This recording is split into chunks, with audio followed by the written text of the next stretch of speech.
जिंदा सांप राजा की लड़की के पेट में रहता था। सांप ने राजा की लड़की को अपने वश में किया हुआ था। जब रात होती तो वो कुछ देर के लिए राजकुमारी के मुख से बाहर निकलकर जंगल की तरफ चला जाता और सुबह होने से पहले ही वो फिर से उसके अंदर चला जाता। राजकुमारी इस बात से बिल्कुल अनजान थी कि उसके अंदर एक सांप ने डेरा डाला हुआ है। अनजाने में वो पूरी तरह से उस नाग के वश में थी। राजमहल में किसी को भी इस बात की भनक तक नहीं थी कि राजकुमारी के अंदर एक 7 फुट का सांप रहता है। सभी यही समझते कि पता नहीं राजकुमारी को क्या बीमारी लग गई जिसके कारण वो हमेशा अचेत रहती है। बड़े से बड़े वैद्य और हकीम भी इस बात का पता नहीं लगा पाए। लखन जब राजमहल के अंदर गया तो उसने देखा कि वहाँ पर बहुत सारे वैद्य और हकीम राजकुमारी को ठीक करने के लिए लगे हुए हैं। एक कोने में खड़े होकर चुपचाप लखन ये सारा माजरा देखने लगा। जब शाम का समय हुआ तो सभी हकीम और वैद्य धीरे धीरे करके वहाँ से चले गए। तब लखन राजा के मंत्री के पास गया और बोला, मंत्री महोदय, सभी अपना प्रयास कर चुके हैं, अब एक मौका मुझे भी दिया जाए। लखन की बात सुन मंत्री उसे अपने साथ ले राजा के पास जाता है और लखन का प्रस्ताव राजा के सामने रखता है।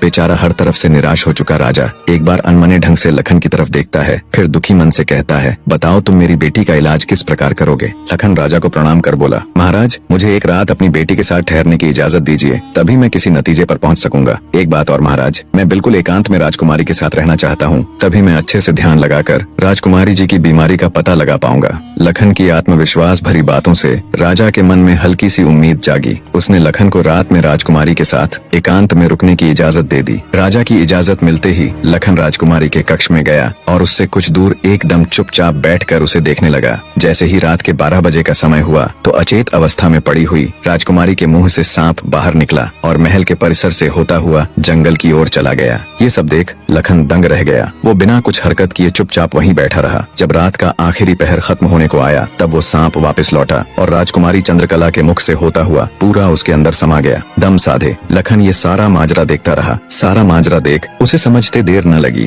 कि राजकुमारी की सारी बीमारी की जड़ ये सांप ही है। सुबह हुई तो राजा चंद्रसेन डर और बेसब्री के मिश्रित भावों के साथ लंबे लंबे कदम रखता हुआ अपने मंत्री के साथ राजकुमारी के कमरे में आया और बेसब्री से उसने लखन से पूछा, बताओ लड़के, तुम किस नतीजे पर पहुँचे? क्या मेरी बेटी ठीक हो जाएगी? लखन बोला, महाराज, मुझे राजकुमारी की बीमारी का पता चल गया है और ईश्वर ने चाहा तो वो जरूर ठीक हो जाएगी। आप मुझे एक रात का समय और दीजिए और मेरे लिए एक तलवार, एक मिट्टी से भरी हुई बड़ी सी बाल्टी का इंतजाम कर दीजिए। लखन की बात सुन राजा को बहुत सुकून मिला। उसने मंत्री को लखन के द्वारा मांगा गया सारा सामान उसे देने का निर्देश दिया। राजकुमारी को सांप के चंगुल से मुक्त कराने के लिए लखन रात्रि के आने का बेसब्री से इंतजार कर रहा था। पूरी तैयारी के साथ हाथ में धार तलवार लिए लखन राजकुमारी की ओर निगाहें गढ़ाकर उससे कुछ दूरी पर बैठ गया। जैसे ही राजमहल के घड़े ने रात्रि के 12 बजे का घंटा बजाया, वैसे ही फुंफकारता हुआ सांप राजकुमारी के मुख से निकला तो उसके इंतजार में बैठे लखन ने अपनी धार तलवार से उस पर तेजी से ऐसा वार किया कि तुरंत सांप 2 टुकड़ों में जमीन पर बिखर गया।